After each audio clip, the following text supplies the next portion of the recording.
Primeiro, então, agradecer. Rodrigo, obrigado por Daí, ter Daniel, topado tudo bem? essa conversa com a gente. Ora, obrigado a você. Primeiro de tudo, então, bem-vindo ao nosso canal Dupla de Milhões. O foco aqui é a gente conversar sobre investimentos, sobre empreendedorismo. E o primeiro de tudo, eu queria saber quem é o Rodrigo Pascoal, quais investimentos ele faz, qual é o ramo do empreendedorismo que ele segue. Eu queria que você comentasse e apresentasse para o nosso público, Rodrigo. Opa, obrigado. Agradeço e a palavra é toda sua. Obrigado a vocês aí, a dupla, né? A dupla de milhões. Obrigado pelo convite, é um prazer estar com vocês aqui, né? Bom, cara, eu comecei muito cedo a trabalhar, sempre gostei de engenharia, tenho uma família aí toda de engenheiros, meu pai é engenheiro, né? Comecei muito cedo. E sempre trabalhando nessa área mais técnica, na área mais tradicional de engenharia. Depois eu montei alguns outros negócios, né? Com um sócio advogado eu montei uma garantidora de crédito, então na área de cobrança e financeira, se chama Cobertura Certa, a empresa. Depois eu montei também um canal, agora estou com um projeto digital em andamento, né? Que se chama E ao Quadrado, que o objetivo é divulgar material relativo e informações relativas à engenharia, negócios, carreira, empreendedorismo. E eu também tive participações em entidades, né? Enfim, uma série de atividades. Com relação a investimentos, cara, que você perguntou, você sabe que às vezes a gente fica afundado tanto no trabalho, no dia a dia, assim, e isso fica às vezes a cargo de alguém para cuidar e tudo mais. Mas a grande verdade é que você cuidar bem, né, investir bem aquele capital que você está ganhando com a tua atividade é fundamental para multiplicar aquele valor, ou pelo menos para você não perder, né, não perder valor ao longo do tempo com perda inflacionária, né. Então, eu já invisto desde sempre, desde muito pequeno. Meu pai sempre incutiu na gente a importância de você guardar, quer dizer, nunca estar gastando mais do que você ganha e guardando. E eu já investi em ações, diretamente ou indiretamente, em fundos imobiliários, em fundos de ações, em renda fixa, em tesouro, em BDR, né? Já investi diretamente no exterior. E existem os investimentos mais não no mercado financeiro, mas investimentos, por exemplo, no ramo imobiliário, né? Em imóveis, tanto atuando como um investidor, por exemplo, num empreendimentos imobiliários. Rodrigo, dessa forma. Eu queria entender também, na sua opinião, começar a investir é um grande desafio? Como é que foi para você o seu primeiro investimento? Você comentou que seu pai te incentivou, mas como que foi você, com o seu dinheiro, começar a lidar com o risco, com as incertezas que os investimentos trazem? Como que foi você lidar com isso? Perfeito. Você sabe que meu pai pegou um período da história aí do Brasil em que o investimento conservador rendia muito, né? O juro era tão alto que você indo para uma renda fixa e tal, que é um parecido com o que a gente tem hoje, com juros altos, né? Então, esse período, com pouco risco, você tinha um grande retorno devido ao risco Brasil, né? E como a nossa economia e nosso país é muito variável, passa por períodos muito diferentes. Em tempos de juro mais baixo, isso motiva você a tomar mais risco porque o rendimento é menor, né?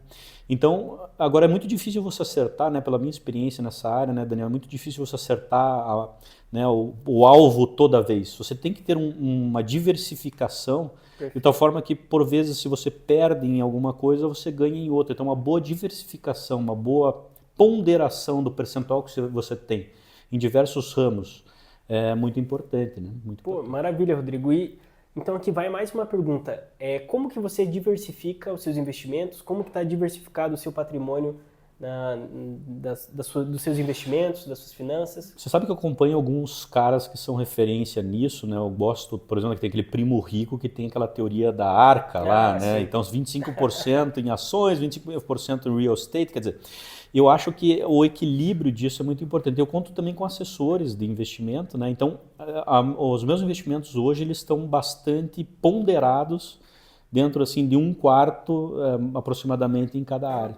Que bacana. E você investe então por alguma corretora, por algum banco? Qual que é? Eu tenho bancos, cara. O relacionamento mais antigo meu é com o Bradesco, né? Com o Itaú também eu tinha. Eu tenho no Banco do Brasil, eu tenho na XP, depois eu migrei na BTG, XP, migrei para esses bancos mais digitais e mais recentes também. Eu tenho investimento com eles também. Um dos mais famosos é o Nubank, né? Um dos mais práticos. A gente tem vídeo no canal também falando de como investir na Nubank. Você tem algum investimento que você faz com empréstimo destinado a banco, então são CDBs, você investe em algum banco, você tem algum título de dívida que você gosta de investir? Eu tenho, cara, invisto tanto em crédito privado quanto e daí entra a parte também de CDB na parte dos bancos. Isso se encaixa dentro de uma categoria de investimento mais conservadora, de certa forma, né, com um retorno mais garantido, né?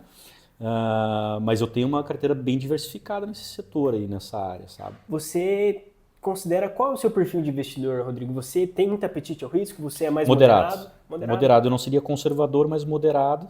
Eu já tive um perfil mais agressivo e eu aprendi que, cara, você não tem, né, trabalhando no teu dia a dia, você não tem tempo de ficar acompanhando a volatilidade e as variações diárias. Então, você criar, por exemplo, uma carteira de investimentos em ações mais voltada para dividendos, por exemplo, para mim, para o meu perfil, se encaixa melhor e o resultado a médio e longo prazo é superior do que eu tentar ficar migrando, né, de acordo com as notícias, né? Isso Perfeito. Realmente não funcionou para mim.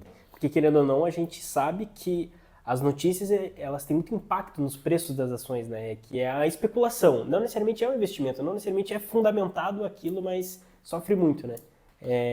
É importante você dizer isso, Rodrigo, porque, querendo ou não, né, para os investidores acompanhar as notícias é muito importante mesmo.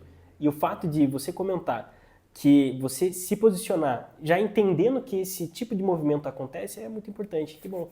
Eu já li muitas histórias, né, desses caras que são os traders lá, que arriscam mais, tem caras que acertaram na mosca e tal, mas eu tenho a convicção que o perfil mais do tipo do Warren Buffett ou do Barsi, quer dizer, que montam carteiras, né, com base, e que montam uma carteira com base em dividendos, com bons fundamentos, elas, a médio e longo prazo, a minha percepção é que são investimentos melhores em ações. Existe uma frase do Warren Buffett que diz que os juros é a 8ª maravilha do mundo. Você concorda com isso, Rodrigo? Eu te digo, assim, pela experiência pessoal até da minha família, que quem consegue aproveitar e surfar, especialmente quando os juros estão mais altos, né, os rentistas, quando você consegue juntar um capital e você ter um retorno garantido com um alto percentual, é o melhor dos mundos, né?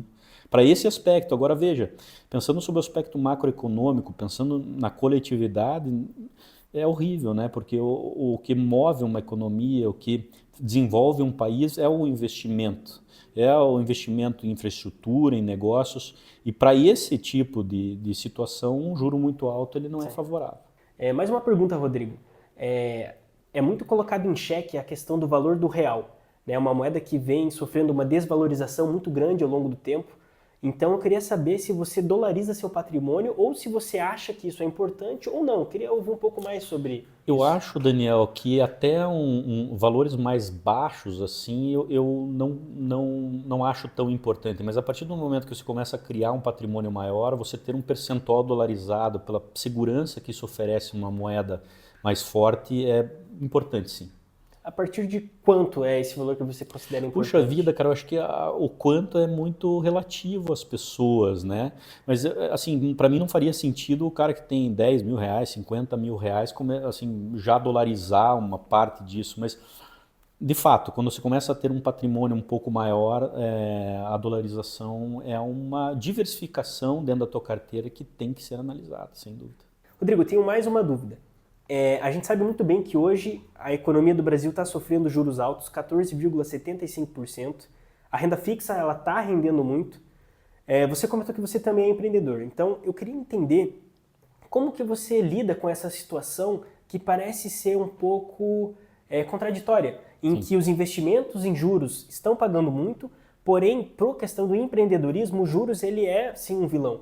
Como que você está lidando com essa situação? Freia muito, né, Daniel? Obviamente que quanto mais alto o juro, menor a tendência, porque você entra isso no custo, né? Na análise de custo. O custo do capital aumenta, o teu custo de oportunidade também tem que ser levado em conta. Então o juro alto ele freia e ele diminui o ímpeto. Agora, bons negócios existem sob situação de juro baixo ou juro alto, e sendo um bom negócio, você entrando com todas essas contas e essas análises, você acaba fazendo alguns negócios ainda assim num ambiente mais hostil, vamos chamar assim, né, sob o aspecto econômico. Bom, Rodrigo, queria fazer mais uma pergunta. sobre um ativo muito recente que nasceu em 2008, né, com a crise que aconteceu, que é o Bitcoin. Criptomoeda em geral. Queria saber o que você acha sobre esse tipo de ativo, se você investe. Queria saber um pouco mais da sua opinião sobre ele. Eu já investi em Bitcoin, Ethereum, algumas moedas aí, né, Ripple. Agora, o que mais importante, acho que em relação à criptomoeda é a questão da tecnologia por trás disso, né? A tecnologia blockchain, que tem múltiplas utilizações. Eu já entrevistei pessoas, já fui atrás, por exemplo, da questão de tokenização de ativos e outras possibilidades de registros baseados na tecnologia blockchain. Então, por mais que exista toda uma especulação, né, por trás das criptomoedas em si e dúvidas que são lançadas, a tecnologia em si, eu acredito muito que pode ter várias vertentes de utilização pela possibilidade de registro em cadeia, né? E eu até falei as áreas em que eu falei com uma pessoa, por exemplo, que está em São Paulo utilizando a tecnologia blockchain para rastrear toda a cadeia produtiva no setor de pecuária. Então, desde o boi lá que é criado, que ele come, tudo registrado através disso até o consumidor final. Então, eu acho que isso vai expandir muito e observo que existe um amplo mercado aí para frente dentro dessa tecnologia. Tá? E criptomoedas é isso. Dentro de uma carteira de investimentos, eu considero uma área de bastante risco pela volatilidade ainda, né? Mas destinar um percentualzinho nisso eu acho interessante pela possibilidade de ganho alto, né, em determinadas situações.